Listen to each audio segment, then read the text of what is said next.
أعوذ بالله من الشيطان الرجيم بسم الله الرحمن الرحيم سل بني إسرائيل كما آتيناهم من آية بينة ومن يبدل نعمة الله من بعد ما جاءته فإن الله شديد العقاب زين للذين كفروا الحياة الدنيا ويسخرون من الذين آمنوا والذين اتقوا فوقهم يوم القيامة والله يرزق من يشاء بغير حساب كان الناس أمة واحدة فبعث الله النبيين مبشرين ومنذرين وأنزل معهم الكتاب بالحق ليحكم بين الناس فيما اختلفوا فيه وما اختلف فيه إلا الذين أوتوه من بعد ما جاءتهم البينات بغيا بينهم فهدى الله الذين آمنوا لما اختلفوا فيه من الحق بإذنه والله يهدي من يشاء إلى صراط مستقيم۔ لفظی ترجمہ سل بنی اسرائیل، سوال کر بنی اسرائیل سے، کم آتیناہم،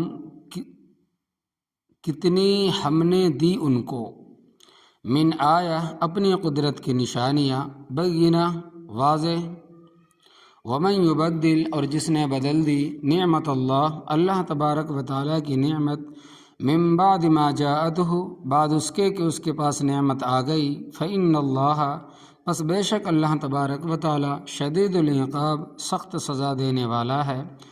زین للذین کفروا، مزین کی گئی ان لوگوں کے لیے جو کافر ہے، الحیات الدنیا، دنیا کی زندگی، ویسخرون، اور وہ مسخرہ کرتے ہیں، مذاق بناتے ہیں، ہنستے ہیں، من الذین، ان لوگوں سے، آمنوا، جو ایمان لائے، والذین اتقوا، حالانکہ وہ لوگ جو کفر اور شرک سے بچتے ہیں، فوقہم، ان کے اوپر ہوں گے، یوم القیامہ، قیامت والے دن، واللہ یرزق من یشاء بغیر حساب، اور اللہ تبارک و تعالی رزق دیتا ہے جس کو چاہے بغیر حساب کے۔ کان الناس، تھے لوگ، امۃ واحدہ، ایک ہی گروہ، فبعث اللہ، پس بھیجے اللہ تبارک و تعالی نے، النبیین، انبیاء، مبشرین، خوشخبری سنانے والے، ومنذرین، اور ڈرانے والے، وانزل معہم الکتاب، اور نازل فرمائی اللہ تبارک و تعالیٰ نے ان پر کتاب، بالحق، حق کے ساتھ، لیحکم بین الناس، تاکہ وہ کتاب فیصلہ کرے لوگوں کے درمیان، فیما، ان چیزوں میں، اختلفوا فیہ، جن کے حق ہونے میں لوگوں نے اختلاف کیا، وما اختلف فیہ، اور نہیں اختلاف کیا اس میں، الا الذین اوتوہ، مگر ان لوگوں نے جن کو دی گئی کتاب، من بعد ما جاءتہم البینات، بعد اس کے کہ واضح دلیلیں ان کے پاس آ گئی، بغیا، سرکشی کرتے ہوئے، بینہم، آپس میں، فہد اللہ الذین آمنوا، پس اللہ تبارک و تعالیٰ نے ہدایت دی ان لوگوں کو جو ایمان لائے، لما اختلفوا فیہ، اس چیز میں جس میں انہوں نے اختلاف کیا تھا، من الحق کی، حق سے، باذنہ، اللہ تبارک و تعالیٰ نے اپنے حکم سے، واللہ یہدی من یشاء، اور اللہ تبارک و تعالیٰ ہدایت دیتا ہے جس کو چاہے، الی صراط مستقیم، سیدھے راستے کی طرف۔ بنی اسرائیل کا تذکرہ، حضرت یعقوب علیہ السلام کا لقب تھا اسرائیل، اور یہ عبرانی زبان کا لفظ ہے۔ اسرا کے معنی عبد، اور ایل کے معنی اللہ، عبد یعنی بندہ، ایل کے معنی اللہ، تو اسرائیل کے لفظی معنی ہے عبداللہ یعنی اللہ کا بندہ۔ حضرت یعقوب علیہ السلام کے 12 بیٹے تھے، بیٹی کوئی نہ تھی۔ ان 12 بیٹوں میں سے ایک حضرت یوسف علیہ السلام تھے جو کہ پیغمبر تھے، اور ان کا مفصل واقعہ سورہ یوسف میں انشاءاللہ تبارک و تعالی مذکور ہے اور آئے گا بھی۔ اللہ تبارک و تعالیٰ نے بنی اسرائیل پر بڑے انعام فرمائے تھے، لیکن انہوں نے رب تعالیٰ کی نعمتوں کی قدر نہیں کی، اور یہ بات آپ پہلے پارے میں پڑھ چکے ہیں کہ اللہ تبارک و تعالیٰ تیہ کے میدان میں، جس کو آج کے جغرافیہ میں وادی سینائی کہتے ہیں، یہ میدان 36 میل لمبا ہے اور 24 میل چوڑا ہے۔ اس وادی سینائی میں جب پہنچے تو ان کو حکم ہوا عمالقہ قوم کے ساتھ جہاد کرو، اور چھٹے پارے میں مذکور ہے کہ جب حضرت موسیٰ علیہ السلام نے ان کو جہاد کا حکم دیا کہ جہاد کی تیاری کرو، تو کہنے لگے فَاذْهَبْ أَنْتَ وَرَبُّكَ فَقَاتِلَا إِنَّا هَاهُنَا قَاعِدُونَ۔ اے موسیٰ علیہ السلام تم جاؤ اور تمہارا رب جائے اور جا کے ان کے ساتھ لڑو، ہم تو اس کے ساتھ لڑائی نہیں کر سکتے۔ دیکھو کتنا گستاخانہ جواب ہے۔ تو اللہ تبارک و تعالیٰ نے ان پر اس میدان سے نکلنا 40 سال تک حرام کر دیا، اور یہ لوگ ہزاروں کی تعداد میں تھے، اور اس میدان میں ان کے لیے گرمی سے بچنے کا کوئی انتظام نہ تھا۔ اللہ تبارک و تعالیٰ نے ان پر بادل کا سایہ کیا، وَظَلَّلْنَا عَلَيْكُمُ الْغَمَامَ میں اسی کا ذکر ہے۔ وہاں پر کھانے کے لیے کچھ نہ تھا، اللہ تبارک و تعالیٰ نے من اور سلوہ، ایک تھال میں بھنے ہوئے بٹیر اور ایک میں کھیر کے کھاؤ مزے سے، صبح بھی اور شام بھی، اور پانی کا بھی کوئی انتظام نہ تھا۔ تو اللہ تبارک و تعالیٰ نے حضرت موسیٰ علیہ السلام کو حکم دیا کہ اس پتھر پر ڈنڈا مارو، اس سے چشمے نکلیں گے۔ کافی بڑا پتھر تھا، 12 چشمے اس سے جاری ہوئے۔ اس وقت یہ چیزیں ہماری سمجھ میں نہیں آ سکتی، مگر یہ انعام اللہ تبارک و تعالیٰ نے ان پر کیے۔ اور اس سے پہلے جب وہ ہجرت کر کے چلے تو فرعون کی فوجیں آ پہنچی، آگے بحر قلزم تھا جس سے نکلنے کے لیے ان کے پاس گزرنے کے لیے کوئی راستہ نہ تھا۔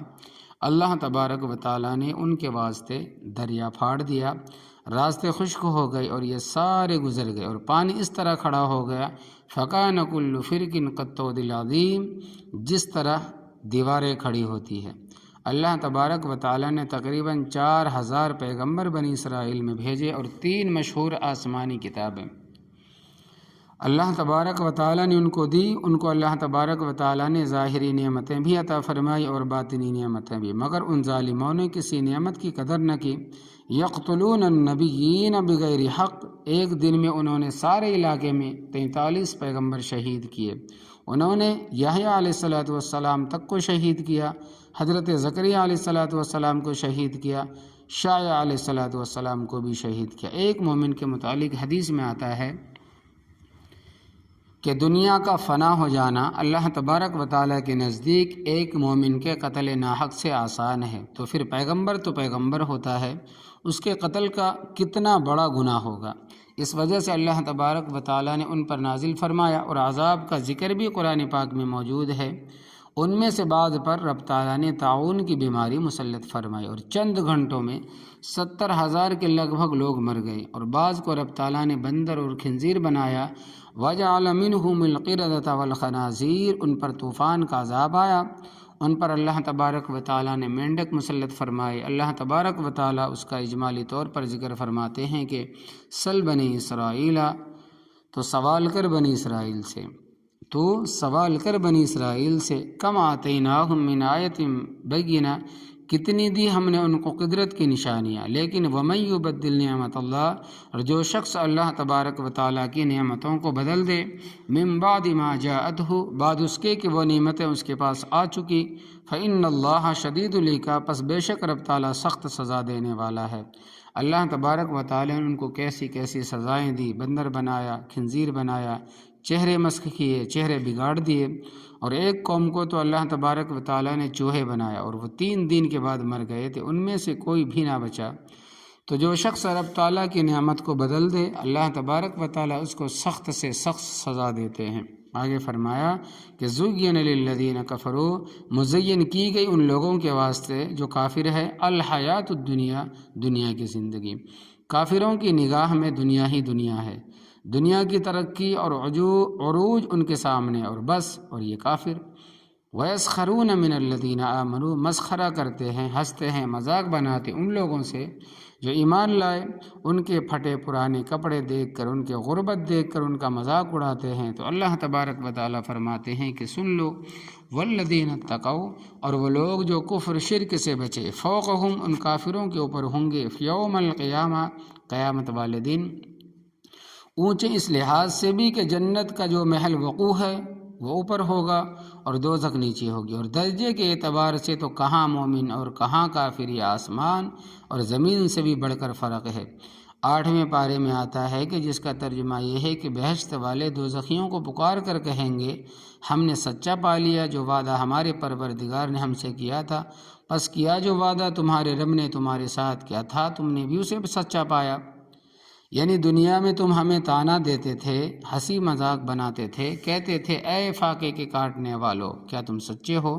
کیا ہمارے سچے ہونے کا پتہ چل گیا؟ اور اسی پارے میں بھی آتا ہے کہ جس کا مفہوم یہ ہے کہ کافر مومنوں کے آگے ہاتھ پھیلائیں گے کہ جنت کی جو نعمتیں تم کھاتے ہو اس میں سے کچھ ہمیں بھی دے دو۔ اس وقت مومن جواب دیں گے ان اللہ حرمہما علی الکافرین، ہم یہ پانی اور رزق تمہیں دینے کے مجاز نہیں ہے، اس واسطے کہ رب تعالیٰ نے یہ رزق اور پانی کافروں پر آج کے دن حرام کر دیا ہے۔ یعنی کثرت مال خدا کے راضی ہونے کی دلیل نہیں ہے۔ یعنی اگر کسی کے پاس بہت سارا مال ہے تو اس کا مطلب یہ سمجھو کہ اللہ تبارک و تعالی ہم سے راضی ہے، یہ اس کی دلیل نہیں ہے۔ تو اس وقت معلوم ہوگا کہ تم دنیا میں ان بھوکے ننگوں کے ساتھ کس طرح مذاق اڑاتے رہے۔ تو رزق کی زیادتی رب تعالیٰ کے ہاں مقبولیت کی دلیل نہیں ہے۔ واللہ یرزق من یشاء بغیر حساب، اور اللہ تبارک و تعالیٰ رزق دیتا ہے جس کو چاہتا ہے بغیر حساب کے۔ رزق کا زیادہ ملنا اگر اللہ تبارک و تعالیٰ کی یہاں مقبول ہوتا تو معاذ اللہ پھر یہ کہنا پڑے گا کہ قارون تو اللہ تبارک و تعالیٰ کا بڑا پیارا تھا، جس کا ذکر قرآن شریف میں آتا ہے کہ اس کے پاس اتنے خزانے تھے ان کی چابیوں کی اچھی خاصی جماعت اٹھاتی تھی۔ اصبع کا لفظ 10 سے لے کر 40 تک بولا جاتا ہے، تو جس کے خزانوں کی چابیاں اچھی خاصی جماعت اٹھاتی تھی اس کے خزانوں کا خود حساب لگاؤ۔ اسی طرح معاذ اللہ تبارک و تعالیٰ ثم معاذ اللہ تعالیٰ، حدیث سے تم سنتے رہتے ہو کہ آپ صلی اللہ علیہ وسلم نے جو کی روٹی بھی 2 دن پیٹ بھر کر نہیں کھائی۔ حضرت صلی اللہ علیہ وسلم کو 2 دن مسلسل جو کی روٹی بھی پیٹ بھر کر نصیب نہ ہوئی، اور 3 مہینے گزر جاتے کہ چولہے میں آگ نہیں جلتی تھی، یعنی پکانے کے لیے کوئی چیز نہیں ہوتی تھی۔ تو پھر معاذ اللہ یہ کہنا پڑے گا کہ رب تعالیٰ آپ صلی اللہ علیہ وسلم سے ناراض تھے، کیونکہ آپ صلی اللہ علیہ وسلم کو تو کچھ نہیں دیا۔ تو آپ صلی اللہ علیہ وسلم کا چھوٹا سا کمرہ تھا، 1 مرتبہ چراغ جلانے کا ذکر آتا ہے، باقی اس گھر میں چراغ بھی روشن نہیں ہوتا تھا، کیونکہ اتنی توفیق نہیں تھی۔ سحری کے وقت حضرت عائشہ رضی اللہ تعالی عنہا آپ صلی اللہ علیہ وسلم کے سامنے اس طرح لیٹی ہوتی تھی جیسے سامنے جنازہ پڑا ہوتا ہے۔ آپ صلی اللہ علیہ وسلم دیر تک قرآن کریم پڑھتے رہتے تھے، پھر جب رکوع کے بعد سجدے میں جاتے تھے تو بخاری شریف کی روایت ہے کہ آپ صلی اللہ علیہ وسلم حضرت عائشہ رضی اللہ تعالی عنہا کی ٹانگوں کو دباتے تھے، وہ اکٹھی کر لیتی تھی، پھر آپ صلی اللہ علیہ وسلم سجدہ کرتے تھے، ورنہ سجدہ نہیں ہو سکتا تھا۔ رہنے کے لیے آپ صلی اللہ علیہ وسلم کا یہ مکان تھا۔ تو فرمایا کہ ان کو سمجھ لینا چاہیے کہ قبولیت مال میں نہیں ہے۔ واللہ یرزق من یشاء بغیر حساب، اور اللہ تبارک و تعالی رزق دیتا ہے جس کو چاہتا ہے بغیر حساب کے، اور حساب کے معنی عربی لغت میں مشقت کے بھی ہوتے ہیں۔ تو ایسے لوگ بھی ہیں جن کو رب بغیر مشقت کے وافر مقدار میں مال دے دیتا ہے، اور حساب کے معنی مطالبے کے بھی ہوتے ہیں۔ تو بعض لوگوں کو رب تعالی بغیر مطالبے اور مانگنے کے بغیر دیتا ہے، اور اتنا کہ وہ اس کو سنبھال نہیں سکتا، اور بغیر حساب کے معنی لا تعداد بے شمار۔ تو رزق اللہ تبارک و تعالی ان لوگوں کو بھی دیتا ہے جن پر راضی ہوتا ہے، ان کو بھی دیتا ہے جن پر ناراض ہوتا ہے۔ اور یہ حدیث آپ نے کئی مرتبہ سنی ہے کہ حضرت صلی اللہ علیہ وسلم نے فرمایا کہ اللہ تبارک و تعالی رزق ان کو بھی دیتا ہے جن سے راضی ہوتا ہے، اور ان کو بھی دیتا ہے جن سے ناراض ہوتا ہے۔ اور اللہ تبارک و تعالی ایمان اور دین صرف ان کو دیتا ہے جن پر راضی ہوتا ہے۔ اس واسطے رزق کی کثرت اور قلت کے ساتھ مقبولیت اور مردودیت وابستہ نہیں ہے۔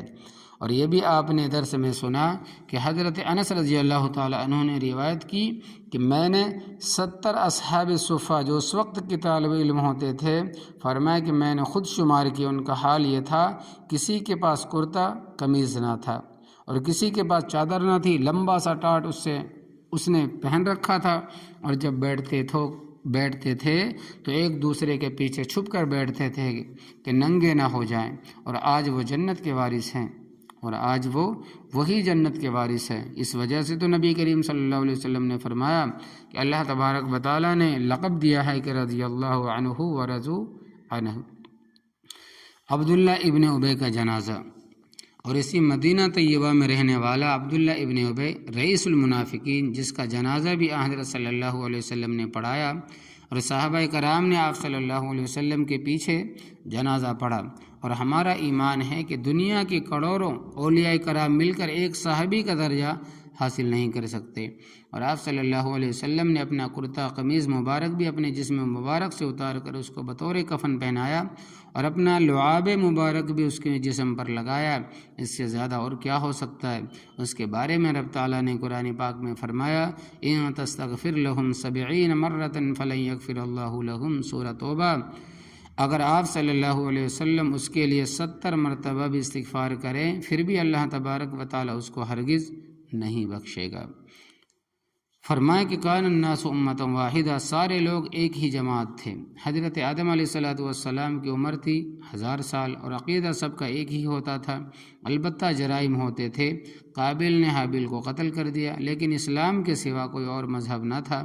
حضرت آدم علیہ السلام کے بعد 1000 سال اور گزرے، حضرت نوح علیہ السلام تک بھی سب لوگ ایک ہی عقیدے پر قائم تھے۔ سب سے پہلی قوم جو مشرک پیدا ہوئی وہ حضرت نوح علیہ السلام کی تھی۔ تو فرمایا کہ لوگ ایک ہی عقیدے پر تھے، پھر لوگوں نے اختلاف کیا، کفر و شرک شروع کیا۔ فبعث اللہ النبیین، پس اللہ تبارک و تعالیٰ نے پیغمبر بھیجے مبشرین، نیکوں کو خوشخبری سنانے کے لیے۔ تم پر رب راضی ہوگا اور تم پر رب کی رحمتیں نازل ہوگی، اور مرنے کے بعد تمہاری زندگی بڑی سہل اور آسان ہوگی اور جنت میں داخل ہوگے۔ ومنذرین، اور نافرمانوں کو ڈرانے والے کہ کفر و شرک چھوڑ دو، ورنہ دنیا میں بھی رب تعالیٰ کا عذاب آ سکتا ہے، اور عذاب قبر تو الگ ہے، اور آخرت کا عذاب الگ ہے، اور دوزخ کا عذاب دائمی ہے۔ اللہ تبارک و تعالیٰ اپنے فضل و کرم سے تمام مسلمین اور مسلمات کو اس سے بچائے۔ وَأَنزَلَ مَعَهُمُ الْكِتَابَ، اور اللہ تبارک و تعالیٰ نے پیغمبروں پر کتاب نازل فرمائی، صحیفے نازل فرمائی، وحی نازل فرمائی، بالحق، حق کے ساتھ۔ کیوں؟ لِيَحْكُمَ بَيْنَ النَّاسِ، تاکہ وہ کتابیں فیصلہ کریں لوگوں کے درمیان، فِيمَا اخْتَلَفُوا، ان چیزوں میں جن میں لوگوں نے اختلاف کیا۔ یعنی جب اختلاف شروع ہوا تو اللہ تبارک و تعالیٰ نے پیغمبر بھیجے، انہوں نے حق کو واضح کیا اور باطل کو بھی واضح کیا، یہ حق ہے یہ باطل ہے، اس کو اپناؤ اور اس کے نزدیک نہ جاؤ۔ وما اختلف فیہ، اور نہیں اختلاف کیا اس میں، الا الذین اوتوا، مگر ان لوگوں نے جن کو کتابیں دی گئی تھی، من بعد ما جاءتهم البینات، بعد اس کے کہ ان کے پاس واضح دلیلیں پہنچ گئی تھی۔ یعنی جن لوگوں نے اختلاف کیا تھا وہ غلط فہمی کا شکار نہ تھے، بلکہ ضد تھی، حق کے ساتھ اناد تھا۔ یہ اختلاف کیوں کیا؟ بغیم بینہم، آپس میں شرکشی کرتے ہوئے انہوں نے حق کے ساتھ اختلاف کیا۔ فہد اللہ الذین آمنوا، پس اللہ تبارک و تعالیٰ نے ہدایت دی ان لوگوں کو جنہوں نے ایمان قبول کیا۔ لما اختلفوا فیہ من الحق، اس چیز میں ہدایت دی جس کے حق میں لوگوں نے اختلاف کیا تھا۔ تو اللہ تبارک و تعالیٰ نے ایمان والوں کو حق قبول کرنے کی توفیق عطا فرمائی، باذنہ ہی، اپنے حکم اور اپنی مہربانی سے۔ واللہ یہدی من یشاء، اور اللہ تبارک و تعالیٰ ہدایت دیتا ہے جس کو چاہتا ہے، الی صراط مستقیم، سیدھے راستے کی۔ اور ہدایت کا ضابطہ اس طرح بیان فرمائیں کہ وَيَهْدِي إِلَيْهِ مَنْ أَنَابَ، جو شخص رب تعالیٰ کی طرف رجوع کرتا ہے تو رب اس کو ہدایت دیتا ہے۔ ایک مقام پر میں ینیب کے لفظ ہے، جو شخص رب تعالیٰ کی طرف رجوع کرتا ہے، لوٹتا ہے، رب اس کو ہدایت دیتا ہے، اور جو شخص رب تعالیٰ سے بے پرواہی کرتا ہے، مستغنا ہے، تو رب تعالیٰ کو اس کی ضرورت نہیں ہے، اس کی ذات تو صمد ہے، بے نیاز ہے، محتاج تو ہم ہے، رب تعالیٰ کسی کا محتاج نہیں ہے۔ اللہ تبارک و تعالیٰ ہمیں بھی رب تعالیٰ کے سوا کسی کا محتاج نہ بنائے، آمین یا رب العالمین۔